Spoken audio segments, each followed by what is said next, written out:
Ba-da-da! Hello, hello, hello, everyone. Welcome to Yo, You Like That? It is I, your host, Zarataro here, the lovable ham with a heart of gold and a ton of new friends to show and share stuff they love. What we do here, I promise. We have a very awesome guest here today. Let me go ahead and bring in Patters. Hello. Hello. Hopefully you're having a nice day. I am doing fantastic. How about you, good sir? It's been good. I got a fish tank today. For fishies? Turtles? Turtle fishies? Fish. Yay. Yeah, good day though. Good day so far. That is good to hear.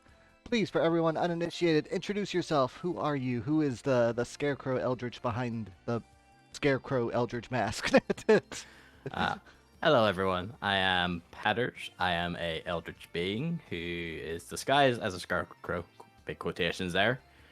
And I do a variety of different things. I'm awful with people and introductions, so I gotta awkwardly go yes. You did great. I love it. Yes. But no, it is very good. I'm very words. See, we're on the same page. Oh yeah, no. No, it's an honor to have you here. I'm very grateful you accepted the invitation because we get to talk about something that's super duper fun. We get to talk about Yu-Gi-Oh! Yay! Yo, let's go. I love my card games.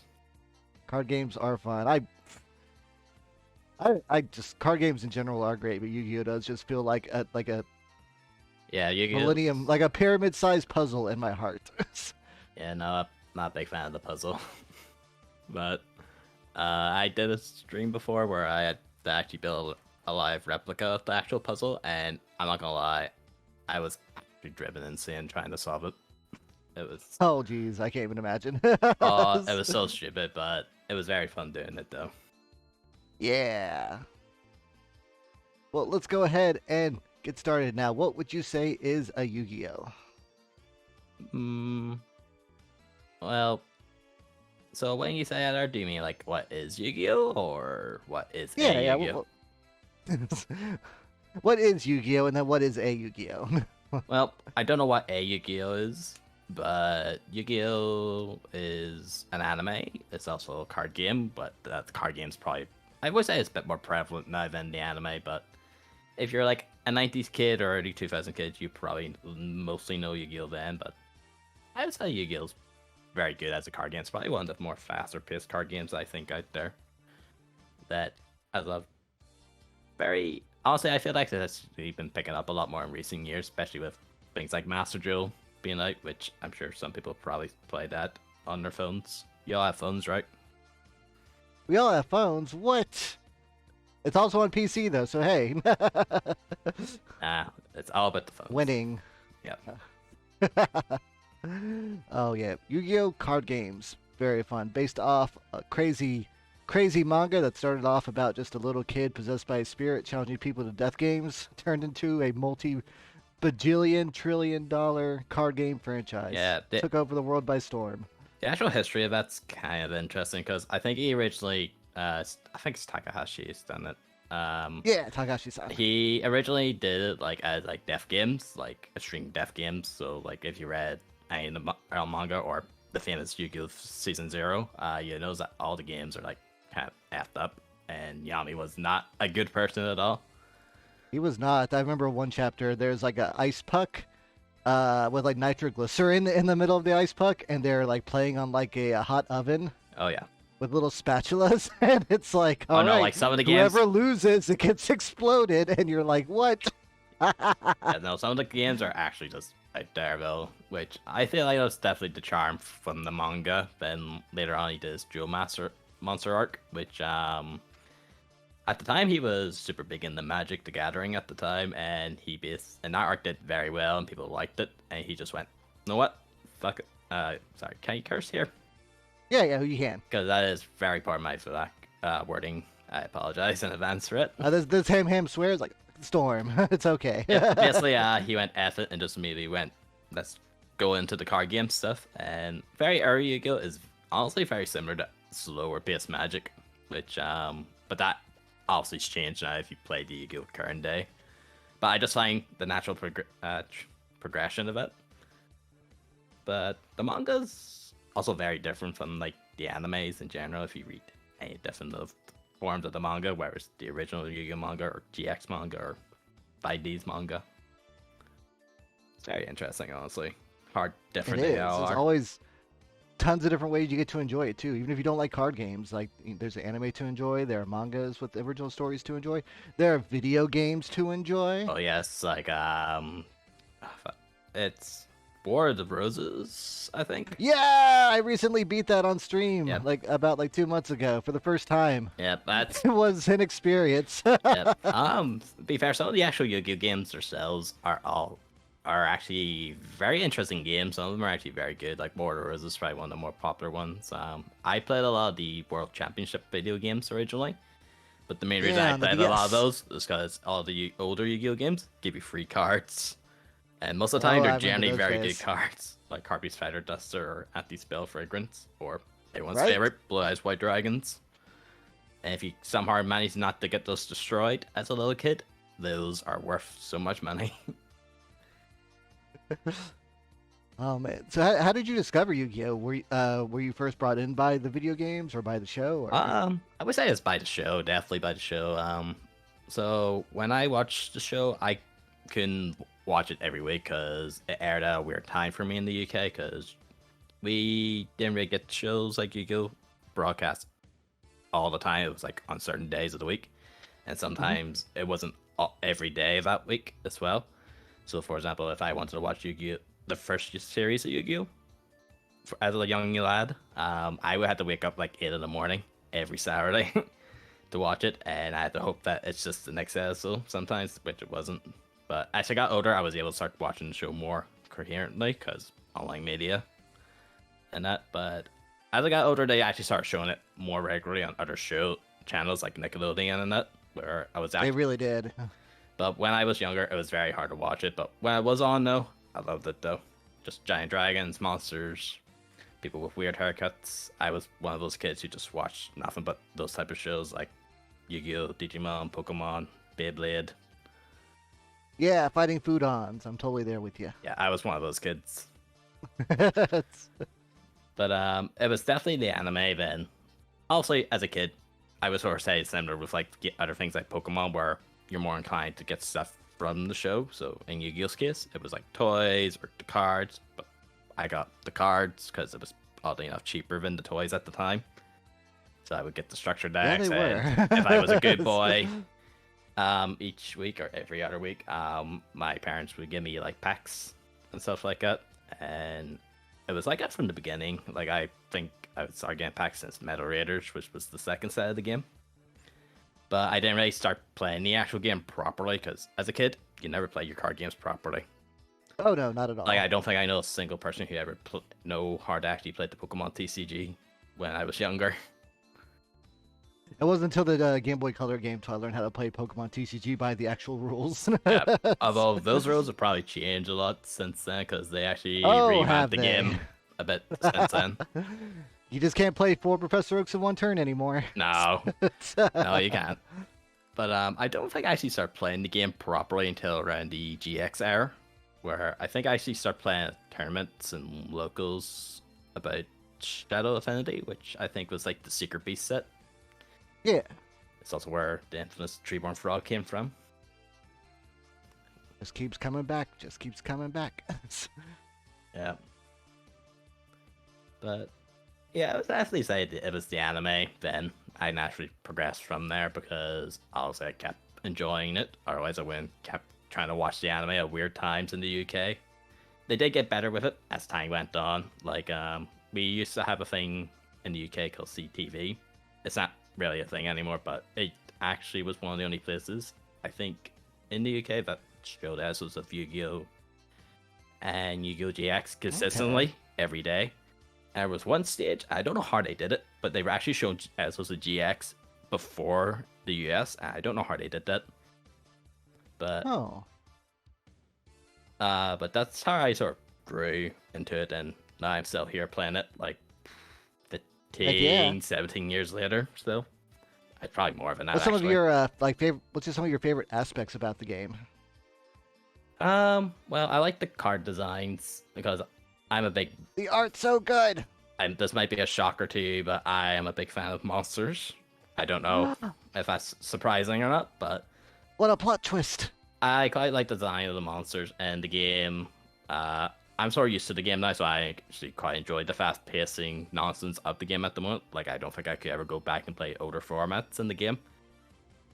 But I think I quite enjoyed the pacing of it, but the games can sometimes be a bit unfair to play, but I feel like that's kind of a technical issue with the card games in general. But if you play something long enough, you get used to it, though.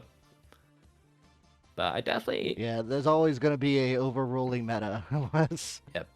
But I would say the designs of some of the cards are very interesting, and some of the different archetypes in the game as well are very interesting. Like, never in my life I thought I would see a deck based around sushi ships. Yeah, that's right. Or basically the equivalent of Five Nights at Freddy's. Stuff like that there, the Wizard of Oz. Oh, yeah.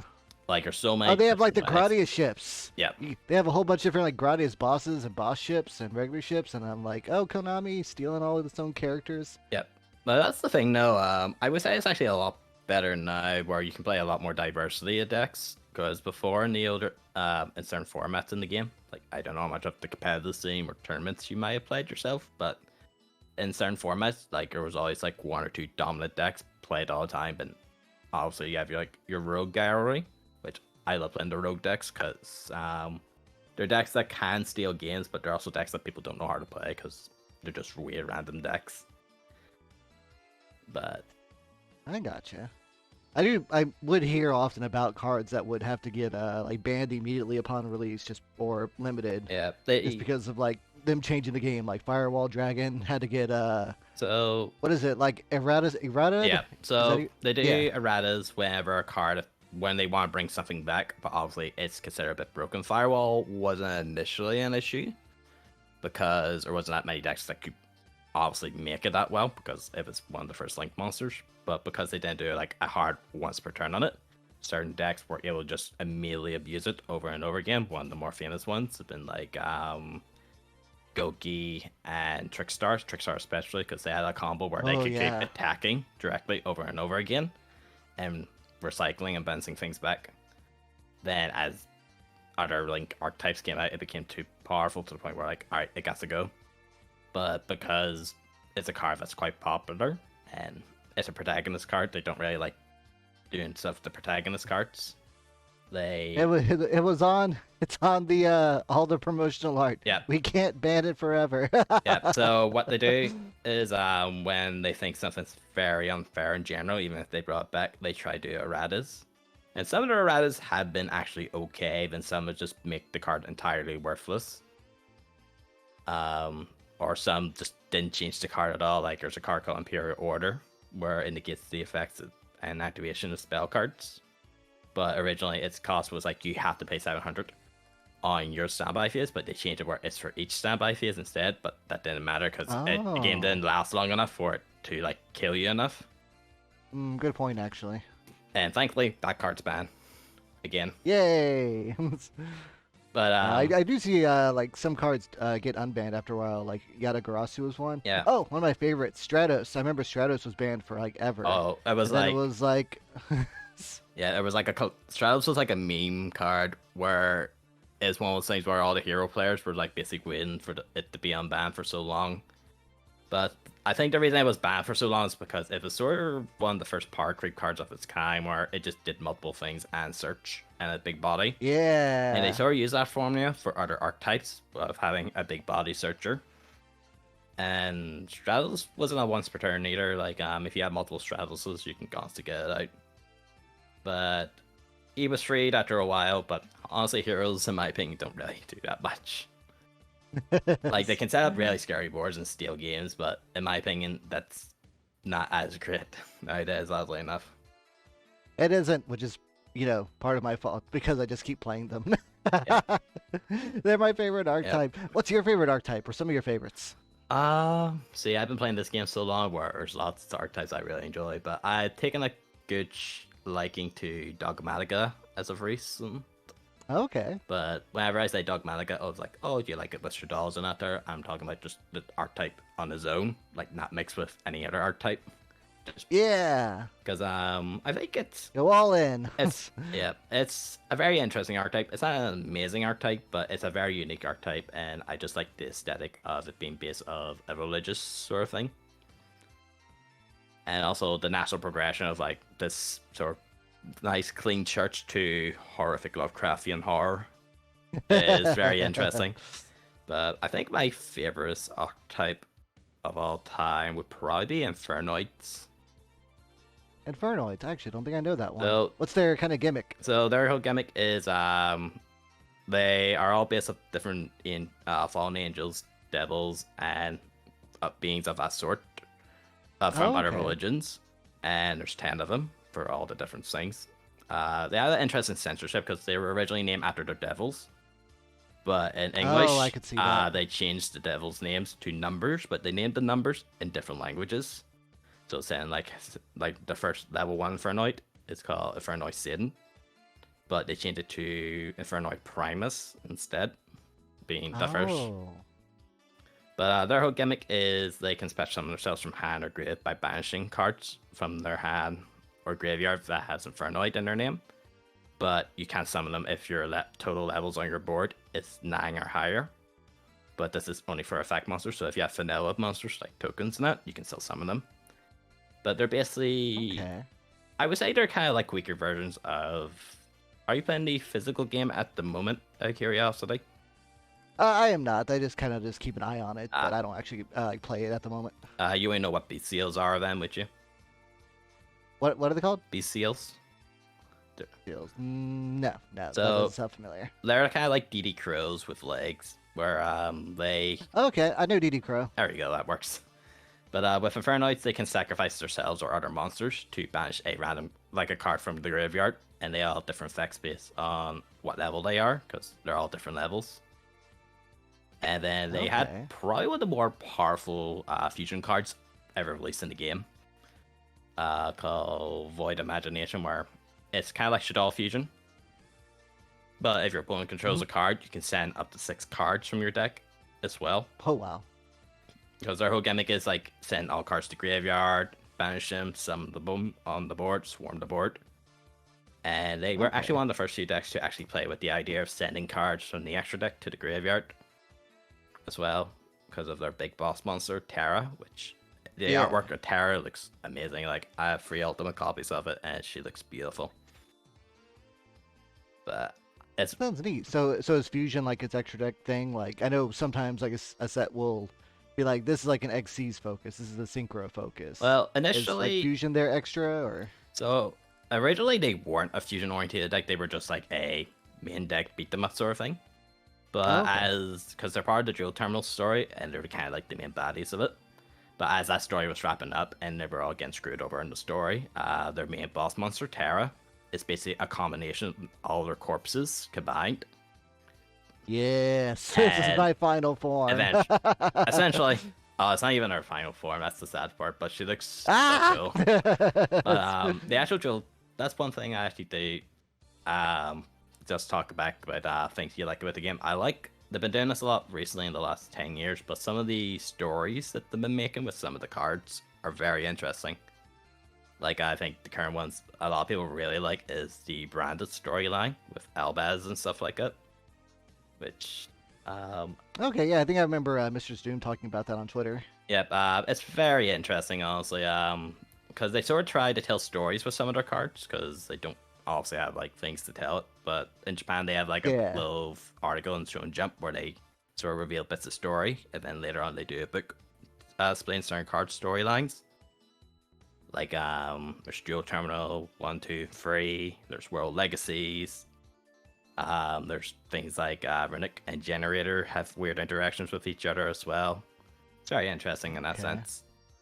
I only know about like the Gaga Geekos evolving and the dog Marin. That's about the only stories I know Yeah, in well, there cards. is some stories as well. Like a lot of the anime cards are also quite popular. They sort of follow the anime, which it's kind of a weird place in that sense because so normally with a lot of Yu-Gi-Oh sets, older ones, a lot of the newer cards are based off stuff in the anime.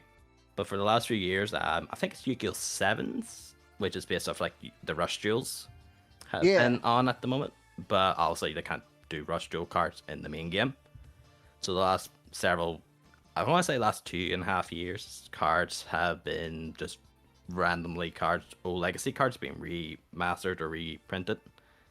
Like a lot of older archetypes where you'll just get a bunch of really good support and become somewhat Yeah, I was playable. actually like kind of impressed. Like whenever Sevens kind of went like a different route with the show. I'm like, okay, well, what are they going to do for ideas for cards now? I guess they'll just make cards to make cards. And I Yeah, mean, hey, yeah, no, like you said, they've just been getting to experiment more with their own yeah. storytelling and design. Honestly, I actually kind of like that they didn't because it would have added another summoning mechanic, and I think we're kind of in a good place in terms of mechanics. Like, I don't think we need like Pendulum X 29 or something like that, you know? Because, Overlay pendulum spots. yeah, just because I think Links is fairly simple to understand. No one uses Pendulum. That mechanic got so that mechanic got done so dirty. It did. Then it's It like, had a good run. yeah. But no, that mechanic was done so dirty. Like the only good pendulum decks are the decks that don't actually pendulum summon, which is really sad. Which is like all the actual pendulum archetypes have been coming out, like Draco Slayers, like they only pendulum summon once they actually finish their combo. Because the whole Yeah, I was gimmick is by watching killing one itself. match with like a Odd Eyes, and like he would never pendulum summon, but he would just like put the Odd Eyes on the field so he could summon the Odd Eyes. It was like, okay, Yeah, the only time that deck would pendulum summon is if it has I think it's called Harmonizing Magician in hand, just so they can like synchro that away or exceed it away. okay, But makes sense. it's not that necessarily because it went from like being one of the most broken mechanics in the game to one of the not I wouldn't say worse because it's still not awful, but it's definitely much harder to get it done now. And they just don't really release enough cards for the Pendulum archetype now outside the already established ones. But they have been trying to release like newer ones, but they've just not been doing well.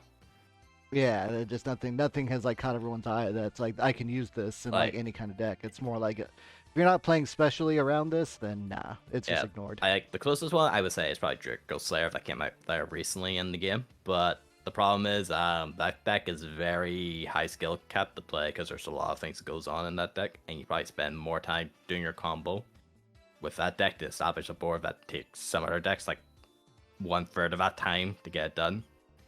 So I don't even know if it's necessarily worth it because time's a very important thing in tournament playing Yu-Gi-Oh! And Master Duel Yeah, as well. I imagine. Oh man. Yep. What if Master Duel came out at the time where you couldn't extra deck summon without like Link arrows? Like, can you Oh, imagine what kind of a different game that would be? oh yeah. Oh yeah, that's one thing. That was one thing I didn't actually like that much because were required to play links in every sort of deck. Because I love playing a lot of fusion-oriented decks. hmm But luckily at the time I was on the Infernoid train because Infernoid was one of those weird decks when it came out where it was a rogue deck that can just pop off randomly because it just plays a lot of degenerate cards, and you can build it going first or second. Personally, I think the going second builds a lot better because a lot of their cards are like when your opponent had stuff on the board, you get this, this, and this. So it was actually Right. more beneficial for you to go second, which a lot of people don't like going second in the game because they feel like, oh, if my opponent sets up, I'm dead. Which I don't even. But no, if you go second, you can get an OTK. Oh yeah, because a lot of their cards weren't once per turn as well. So it's one of those things where if you're playing the game, it's like, well, it's a good thing I have the second copy in hand. But yeah, no, that's just the way the state of the game has been for a while, where a lot of people value going first more over second. So whenever your opponent goes, you know what, you can go first, you know something immediately is wrong. It's sort of like a Master Duel when you summon something and your opponent in Master Duel like pauses to see if your opponent wants to respond. It's like, they have something there. I don't know if it's a Mexi or an Ash Blossom, but they have something. Which I kind of hate that in Master Duel. It's one of the big three. Yeah. Or that, or to just throw a rock in your face. Would you like to spend 99 cents to throw a rock at your opponent's face? Well, yes, I would. Yep. Oh, man. So speaking, like you said, like the anime and stuff, what would you say is probably your favorite season of the anime? Yeah, I'm always super back and forth on it because I love the original anime. Also, it gets me into it, but the one that I feel like that's grown on me as I gotten older has probably been GX, because I feel like GX came out at a time where Yu-Gi-Oh was kind of somewhat dying and sort of at its hype at the same time, because the manga and anime finished almost the same year as each other. And when GX came out, it came out at a time where a lot of kids were probably still in school or doing stuff of that nature. So whenever they go from like fighting evil ancient legends from 10,000 years ago to like, oh man, I need to worry about my chemistry exam, it sort of takes you out of it a bit. But that's one thing I actually do quite like. Like, I'll say if you have the time to invest in GX, which I feel like it's definitely worth it. It's definitely a very interesting journey, especially in retrospect when you see certain characters' interactions. Because I feel like GX obviously picks up in like season 3. I think season 3 is the best season of that anime. Season 2 is kind of... Season 3 gets wild. Yeah, season 2 season 3 gets so wild. Season 2, I think it's kind of the worst one, but it's not bad. But season 3 is where it picks up, and a lot of things from the previous season are added onto it, because you know these characters. It's very slice of life, daily, every day. Like, I think Jian actually holds the record of most duels, and because of that, he has the highest win rate of all the protagonists. Which is really funny for how much crap he gets thrown in his face compared to the other protagonists.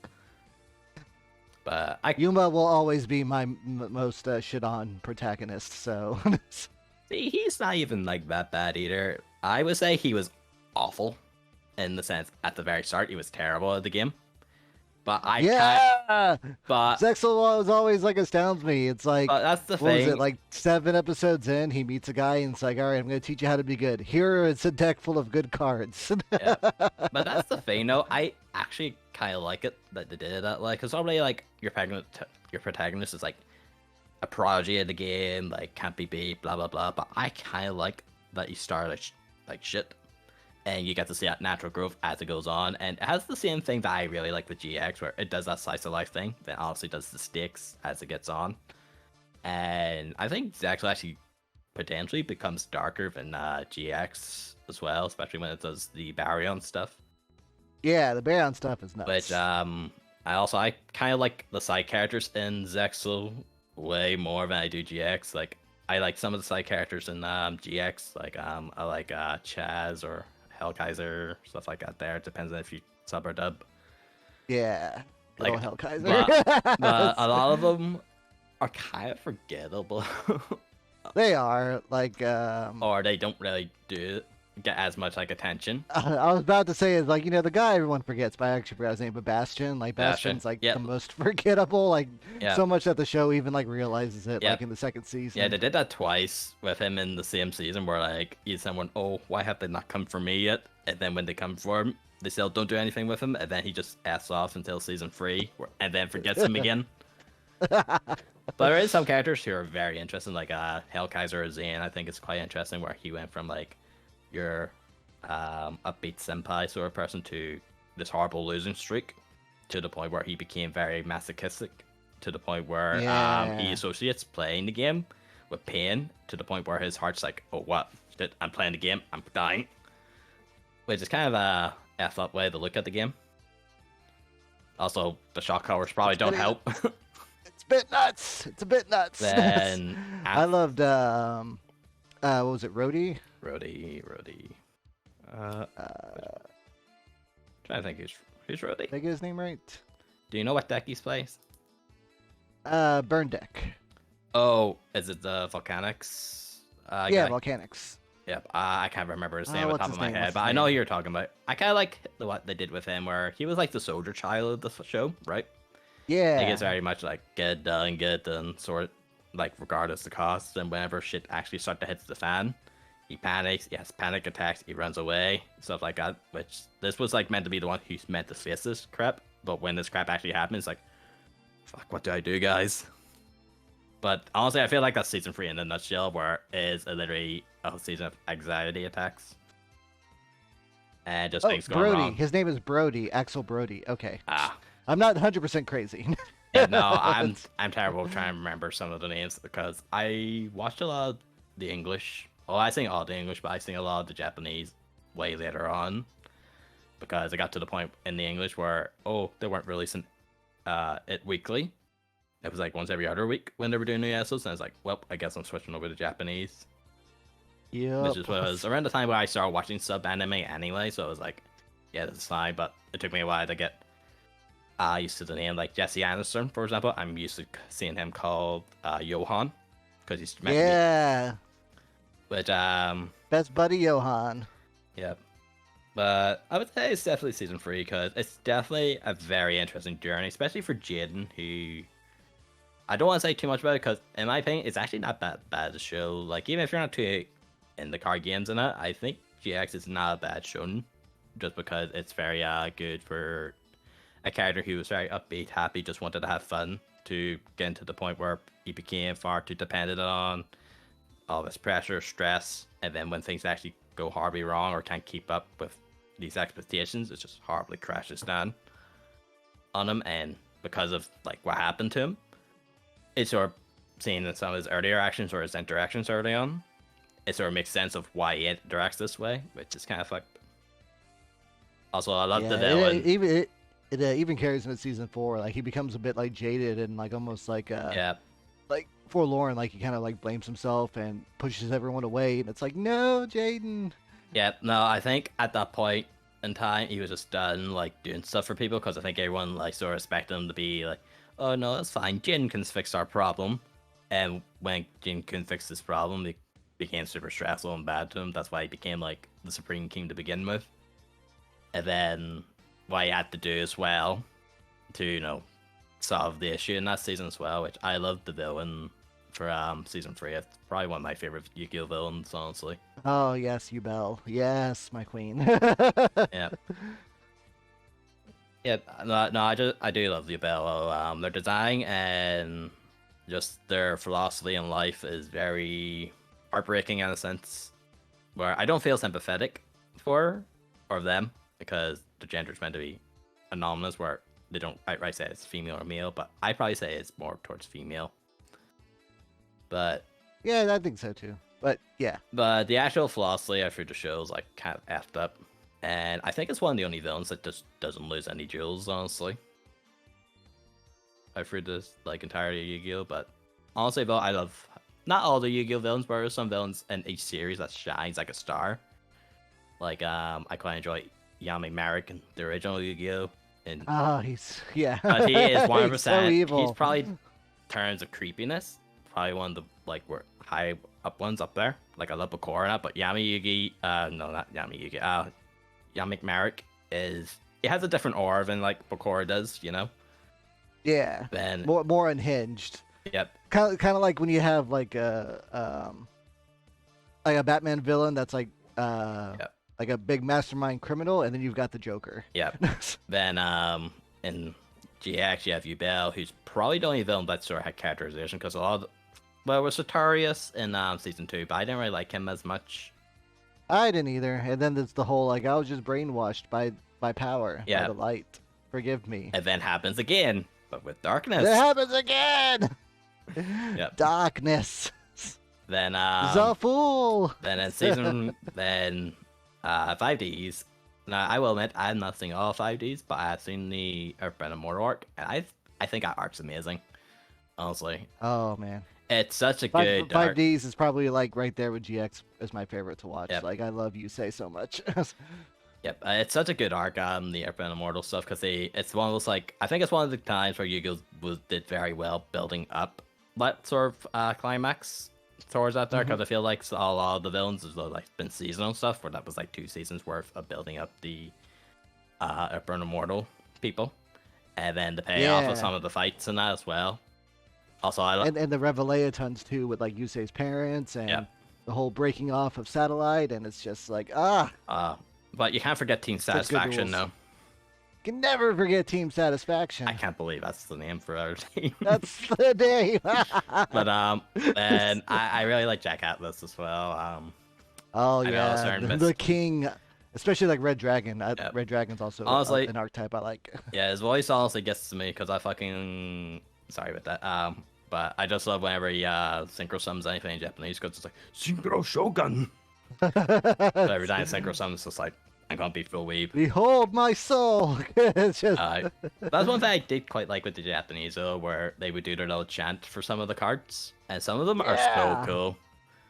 But that's like your shonen, inner shonen, just like shining. Like I know it's easy as hell, but I love it. Then then Zexel's villain. Also, I like a lot of. I don't think I dislike any of the villains in Zexel. Like Dawn 1000 was fine. I love Victor. Victor was so over the top as great. He was literally like a Looney Tune villain, and I loved every second of it. Yeah, so I like he does like a lot of the Yami, Merrick stuff where he has like the very over the top VNE faces, and it was great. But no, yeah, I was God, very I love it. surprised that Shark and Astra got the last fights in the show and not Kite. Yeah, yeah. Also, I did like his last fight though.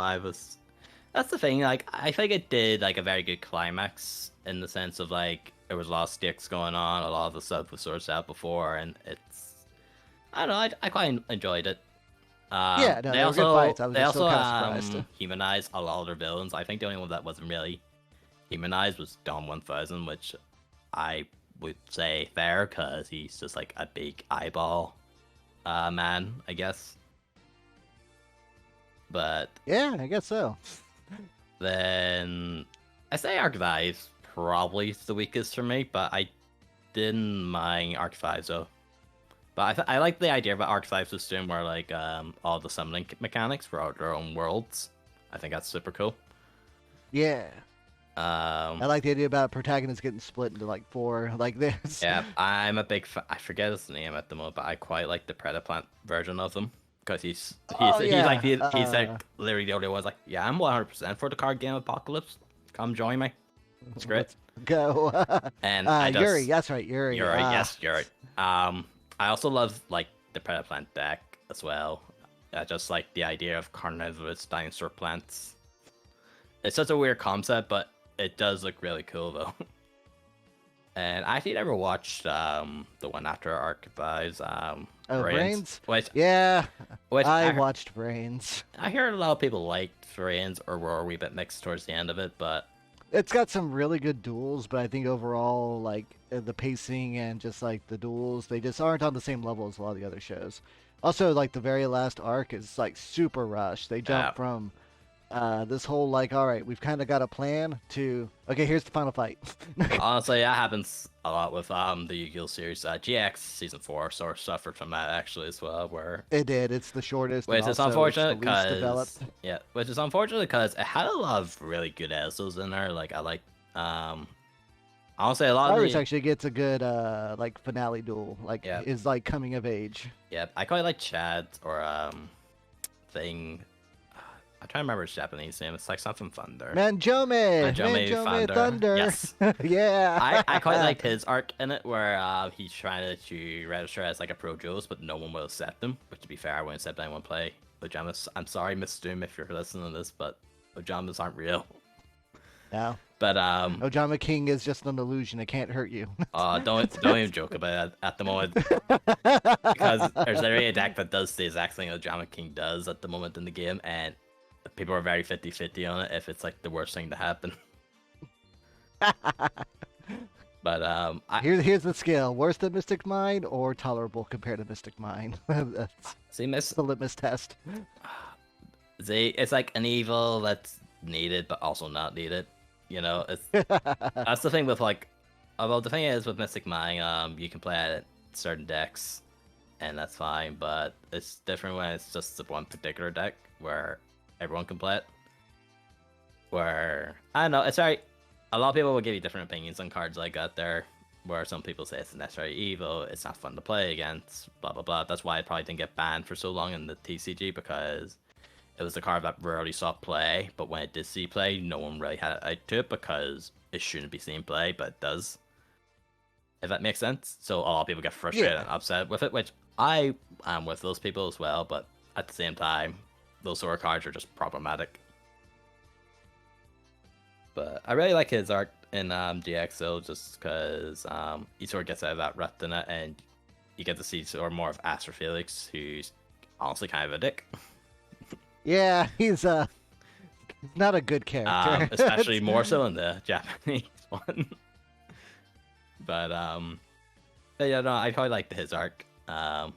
Honestly, all the little arcs like that are quite good. Like even Crowder gets like a little arc as well, which is surprising. Yeah, I love that. I love that duel actually. Yep. Then I kind of like the sort of Jin sort of goes back kind of more to his normal self. Towards Yeah, the end by of the it, end. which he sort of needed that honestly. But but one thing I did quite like, I didn't talk about it, but the movie that came out there a few years ago, Dark Side of Dimensions. Oh yeah, Dark Side Dimensions. I'm like, I know you're not talking about Bonds Beyond Time, so you've got to be talking about Dark Talk Side about Dimensions. did you not enjoy the extreme 3D in that movie? the 3D. Also, The card's coming right at you. honestly, I actually did see that in 3D in Scotland. Oh, you did? Oh man, I'm actually a little jealous. That's like an experience you only get like once ever. It's... Yep. It was awful. I think 3D is a stupid gimmick, but yeah, it's one of those things where like it's just across the lake, so. But I really enjoyed the last movie though. I think it was like I didn't think like Yu-Gi-Oh needed a send off, but I was kind of super happy with it as a send off though for like the original one, especially if you like Yeah, read me the too. manga since the movie was more towards the manga than the anime, which I quite like. Because in the original manga, Kaiba never actually watched the duel with the Pharaoh at all. He just left whenever like Yuki said, "Oh no, I'm calling duel." And then literally after like that happened, Kaiba sort of went not necessarily insane, but he needed that closure. And the technology Yeah, in the he needed manga it is like bad. way more advanced than like the anime. So he builds like all the crazy shit in the movie. So some people, whenever they saw the movie, like, why does he have a space elevator? Where like it was He wants always to go there. back in time. Yeah, it was all. Duh. Yeah, Because yeah. But fire the person that made this water bottle. It's not. oh no, that's the thing. That's one thing I really like with Eric Shirt. He 100% knows the type of character Kaiba is, and he plays it 100% like it, and it's beautiful. Love it. I Love it actually so did much. met Eric Shirt at a Yu-Gi-Oh event. Very lovely man. Got him the sign of blue eyes and an obelisk for me. Awesome.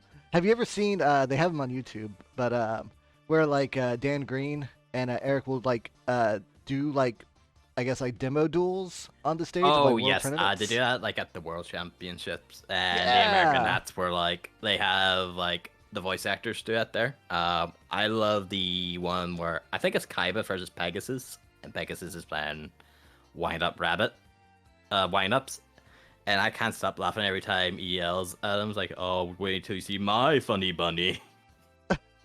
I don't think I've seen that one. No, I've it's got to great. give that one a watch. There's a few of them. A lot of the Pegasus ones are quite fun. There was one where he was showing up the Toon support that came out a few years ago, and he was playing against Merrick. Oh dang! And he stole Two Merrick's. Luster Soldier, let's go! Oh, it was slightly before. It's like when Comic Con Aw. came out, but it was very fun to watch some of them though. They generally do a lot with the original cast. They don't really do too many from the other series. Yeah, I noticed that too. But there is a few I'm though. kind of okay with that, but Yeah. it still wouldn't hurt if like maybe for like less not world championships, but other kind of tournaments, majors Yeah, or something. I think the major ones that they do is like the North American Nationals Ah, and Worlds. I think those are like the big ones because they have a bigger yeah. audience. But they do pop up in some other events. I don't know if they do feature matches because I know some of them pop up at like MCM Comic Con, which is where I went and meet some of them every other year because I just fly over to London, play an event, scrub out, go into the con, get my autographs, and scrub back into the event. But I definitely know they do it the North American ones. They haven't done it the last few years because of the COVID stuff. Yeah, But it's been a bit cray cray. yeah, but it's very fun though. Honestly, just seeing them in general. Oh, Steph. It's also not a bad way to showcase some of the support as well.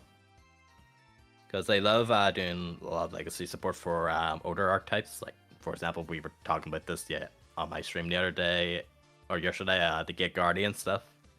Yeah, all that new Gate Guardian support. I was like rereading it and I'm like, oh wow, wait, the Gate Guardian can come from like hand, field, graveyard. Yeah, I'm like, it holy shit. technically it's summoning condition. It's much better than the ABC ones, just because you can do hand as well, and they have a lot of cards in their archetype to get them back from banish, so you can resummon it again. And the actual Gate Guardian monster itself is quite good because it floats into a smaller piece, which I'm super happy that they did smaller versions of them, even though they're not as good as it. It's still kind of interesting. Like the one that negates spells twice per turn is very good, and it's one of the few cards in the entire game where I've seen the word thrice used, which is Oh yeah, you're right. But Twice per turn. yeah, which is insane. But I love the actual design philosophy of it because a lot of the design is sort of based off the old, like when the game didn't have rules. So some of the cards are like, oh, cards can't attack on the turn they're summon, or cards in Pacific columns, like the Juri Ghetto one. It's kind of interesting because whenever they were going through the labyrinth, they placed it down as a spell card. So whenever they landed on that panel, it pops up and kills whatever landed on it, which I kind of like that it kind of mimics that effect, where like it just kills whatever cards in the same column as it. Nom nom nom nom nom. I don't know if it necessarily be good, but there's definitely interesting stuff there.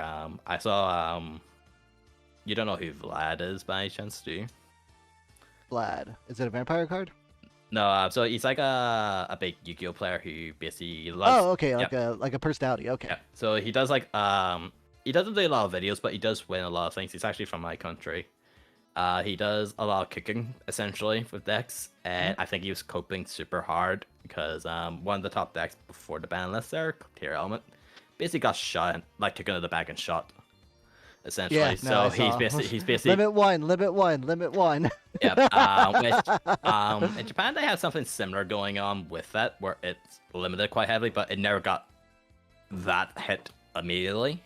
Like a guy actually Yeah, hit it's always much crazy. harder. The OCG and TCG have like such different ban lists. Yeah, the actual reason for it is because the way we play our organized events. So in Japan, they only play the best of one, and in the TCG, Whoa. we play the best out of three. So because of Okay. that, there are certain cards are banned, certain cards are unbanned. They also prefer certain play styles over us for this reason. Like Maxi's never been banned in the OCG, but it's been banned here for oh god, 7 years. So, and it's one of those super divisive cards where people are like, oh, it should be banned because you can't play the game when someone activates Maxi, but people are just like, but it lets me play the game the next turn because my opponent can't combo off. So it's like a necessary evil, but at the same time, it got to go. No, it's okay. They can play it. I'm playing card destruction. It's all right. Or hand destruction or whatever Yeah, that but card that's basically is. the philosophy. But that's basically the philosophy of the Maxi, where it's a necessary evil, but at the same time, it can just f off. It's also where the name like the Maxi Challenge comes from. Where do you still play Yu-Gi-Oh under Maxi? Maybe. Or do you just intern? Yeah, that's like the whole joke with it is like, do you take the challenge? Because especially nowadays in Yu-Gi-Oh, where certain decks will probably let your opponent draw like 7 cards, and then there's some decks where it's like, I only summon once and end. I think it's alright to let them draw a few cards if you can make some scoreboard. But some people just immediately end their turn with it, which is not bad either if you can afford to. But in the game, sometimes if you do that, you're just dead. Like even if you Yeah. have a max seat for them, like if they know that you set up nothing and they can swing, they will just go for it. Unless you have a giant rock in your deck that you can slam down. Oh, giant rock. Just give it all the hugs. But no, that's the way their metagame works in Japan, though, where it's the best one. So certain cards are at weird numbers over there versus us, and then we have cards that are banned or unbanned versus them.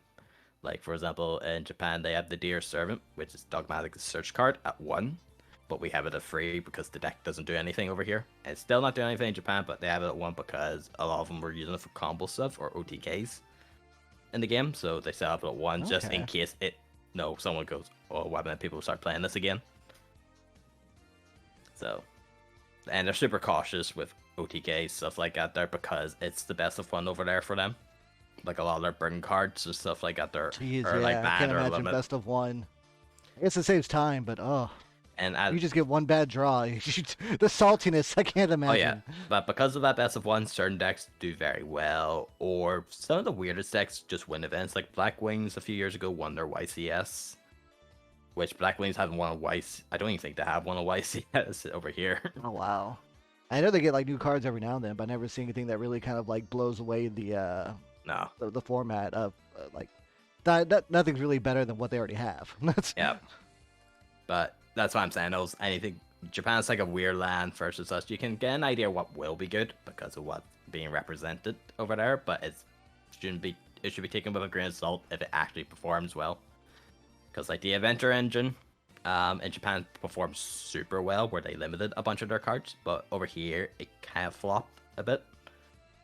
It's still used in some rogue decks or stun decks, but it kind of flopped and didn't really do anything, so they just didn't touch it at all. okay. My question is, when are we getting more Dino Doodles? I honestly couldn't tell you. I actually didn't know they were a thing until recently. I just love the little crayon dinosaurs. But we are getting more. Yeah, but we are getting more dinosaurs though. I can't remember what they're called, but the archetype is a fusion. Well, it's like an extra deck archetype, but they're basically like they take old famous dinosaur cards that are vanillas and basically ramp them up with really powerful effects. I can't remember what the actual cool. archetype's called, but it's kind of cool though. They actually have, so in Japan they're doing a team YCS soon, where when you go to the YCS you can buy a playmat of that dinosaur archetype or the Light Twins with their new alt arts, which I'm sure that won't sell out at all. Sell out immediately. Yeah, it does look really pretty though. But it does look quite interesting. We also have the cooking archetype in that set as well with the dinosaurs, which I don't know if you've seen the cooking archetype.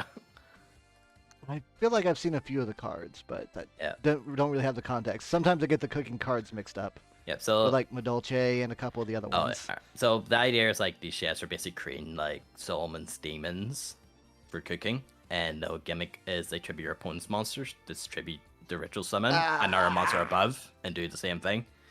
But here's the gimmick thing: they all center around Hungry Burger, the old vanilla ritual monster. Oh, that's what it was. I saw the Hungry Burger support. Yeah. Someone showed me that. Which the really funny part about it is it actually looks really playable. The actual I would archetype. like to see it in action. Yep. Once it comes out, we'll see how well represented it is in Japan, but it does look very cool though. And I'm a big sucker of when you go take demons, and like stuff like that there into the game. It's very interesting. But no, that's the thing though. You get such weird archetypes though that just do remarkably well, and you look at them like, is this for real? Like there's kind of like a fluffy archetype that's doing quite well. I think it's called Puree.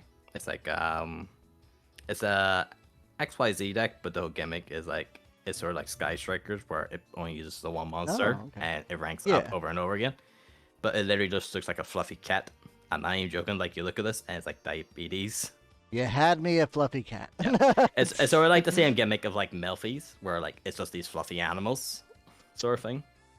But, yeah. and you just sort of look at it, and then there's like in this metagame where it's like giant samurai, apocalyptic planet eating things, and dragons, and other things, and you just have this one deck in the corner that's like the second best deck, and it's just like a fluffy cat, the dragon deck. It's such a weird thing just to see, honestly. And it's something you can only really get out of Yu-Gi-Oh. Uh, What would you say to people that kind of like want to start in? Like, what would you recommend? Maybe like a good place to start? Would one of the games, or maybe like just uh, Master Duel Solo? so Watch some videos on YouTube. Like, what would you think? So if you want to get into the actual game itself, like if you enjoy the anime, because I think the anime is enjoyable in its right. I would think like the dub is very enjoyable because it's very silly over top and can be very serious. But the Japanese is actually not a bad show in general, honestly. But if you want, but if you like that and you sort of like the idea of it, the game I would probably recommend would be Master Duel because honestly it is very generous to newer players, and at the moment they are doing their anniversary where you get a bunch of free gems, free URs, and stuff like that. But basically, with Master Duel, you can Sorry, just reading your chat. No, it's for the new rules in the last 10 years. I don't mind the new rules in the last 10 years, honestly. They sort change it every now and again just to fix certain problems. Like, for example, the last Master Rule that they did there was with pendulums, where pendulums can only be summoned in the extra monster zone or at link points. But that was like a way to counterbalance them. They also made it where the pendulum zones have to be in the spell trap card zones, because originally they had their own zones. Like, they weren't in the spell and trap card zones originally. Oh yeah, that's right. They used to be on the side. Yeah. But my thing is like, is there something you would recommend if Oh. like you stopped at GX? Is there like Oh. a system you could use to learn about like Synchro, Xyz, Pendulum, and Link? Yep. Most of the time for Yu-Gi-Oh! It's Trial by Fire, in my opinion. I think the best place to probably play it at the moment for cheap is probably Master Duel, because there's a lot of different decks, there's lots of different play styles. The game's in a okay state where you can get away play with most things, but with games like that, there's always people trying to min-max it and that there, so you might not have as great fun. But you can also just buy certain decks that are okay viable. Like for example, in the TCG there, the Trap Tricks archetype got a structure deck that is actually very good to play. Like all the main Trap Trick cards are in there, and it has a lot of utility cards, and you can just buy free those and play a main event for well, for me it's like £25, so for you it's probably about $30. Yeah. And that's like pretty good for a deck that actually can perform well with decks that cost like over £1,000. Which I'm not even joking, like they either have one card that literally just ends the deck's turn, which is so funny. Yeah, no, it's just how it be. That card gets up there. But yeah, I also know Master Duel in their solo mode, they did add like another round of tutorials to help teach the specific summoning rules too. So yeah, so the tutorials are okay just to learn the mechanics and that there, but you don't just to learn like how the mechanic works. Like it's not gonna like you're not gonna learn like all the best ways to like order or like do the things, but you know, it'll teach you the math. It'll teach you the math. Yeah. So like with Master Duel, you can build I think you can build 2 decks just from like doing the first few missions and story and stuff like that there. Plus the anniversary at the moment gives you a bunch of stuff as well. You can build up decks that kind of appeal to you, and they generally always have a pack that you can pull from that's generally popular. For example, like a little bit there ago, they have Labyrinth and stuff like that being open, which a lot of people quite took to well. Or sprites at the moment. But the game's super generous with building stuff, and there's always some sort of little event on to get a bunch of gems to make more stuff. The story's not bad either because it's more simplified, the game, so you can learn certain decks well and get free cards out of it as well, which is not bad. Like they added a Rekka story there, which is like a plant tribute archetype, which is actually not a bad deck, honestly. But with the story build, you could get some free cards out of it, and you might potentially find an archetype that you might enjoy. And they also have some stories from some of the cards that actually have stories. Like they had the World Legacy stuff, which was the last big storyline that they did, which I quite enjoyed the World Legacy because they had one of my other favorite archetype, Orcus, in there. And also one of my favorite card, Idley the Nightmare Corruptor. Or Incarnate, I guess. But yeah, Master Duel is definitely good, and if you enjoy that enough, try some of the weird Yu-Gi-Oh games, because some of the Yu-Gi-Oh games are way out there.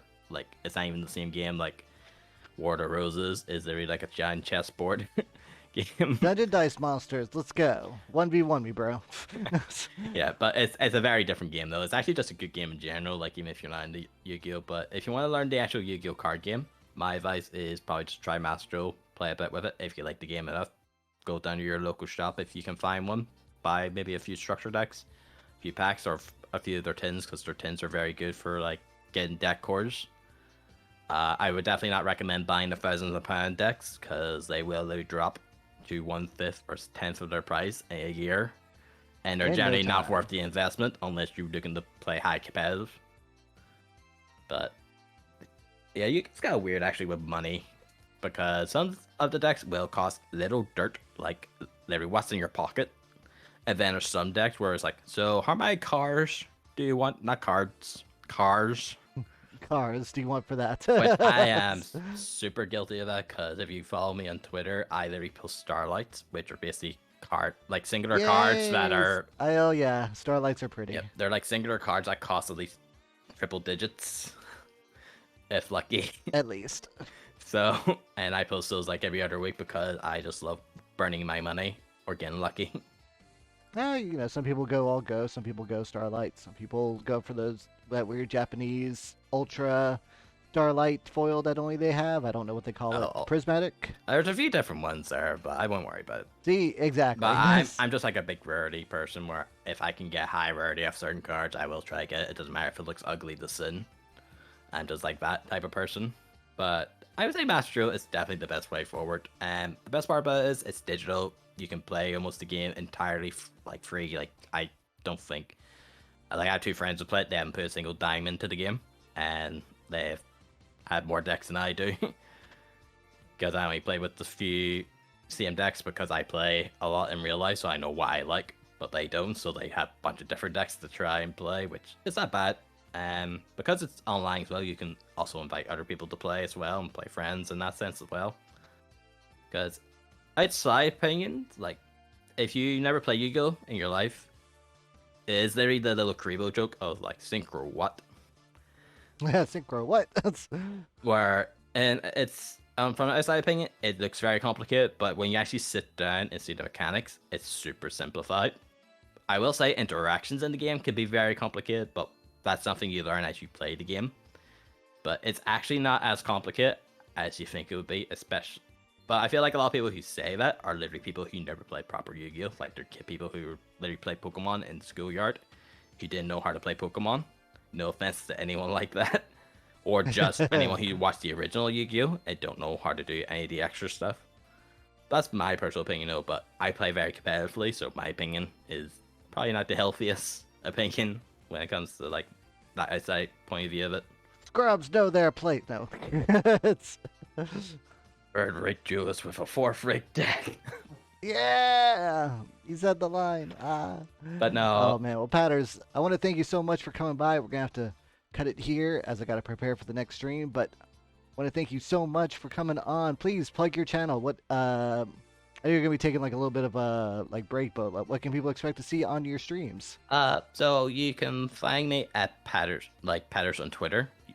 Not Twitter, on Twitch. But if you want to keep up to date with me in general, because I do post on Twitter a lot of weird stuff, it's Dark Patters, because someone stole my name. But normally I would play a variety of different games. At the moment I was playing Hades, and I would play Yu-Gi-Oh! Weekly. I was hoping to start playing Resident Evil there, but I had to take some break because I have some personal stuff in life. But I will probably be back in like a week and a half though for it, so you can expect to see it there in the coming weeks. But I do play a lot of Yu-Gi-Oh! Though, and it is somewhat of a problem. Yeah. Never a problem. Maybe a problem. I don't know. I'm not a card doctor. Look, I can stop whenever I want. It's called main phase 2. The end phase is there. That's when I stop. Oh no, when your opponent says Annabelle Fizz is like the worst thing in the world. All right. Well, everyone, I'm going to take a quick break, and then I will be back in probably like 5-ish minutes, and we'll try and finish up Zelda 2. Patters, thank you again, and you have a lovely rest of the night. I shall. I will probably spend it drawing. Yeah.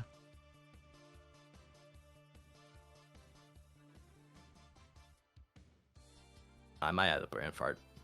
Oh, Zelda 2, yeah, Adventure Link. Ah, alright. Well, you have a lovely time playing that there. I will. Bye, everybody.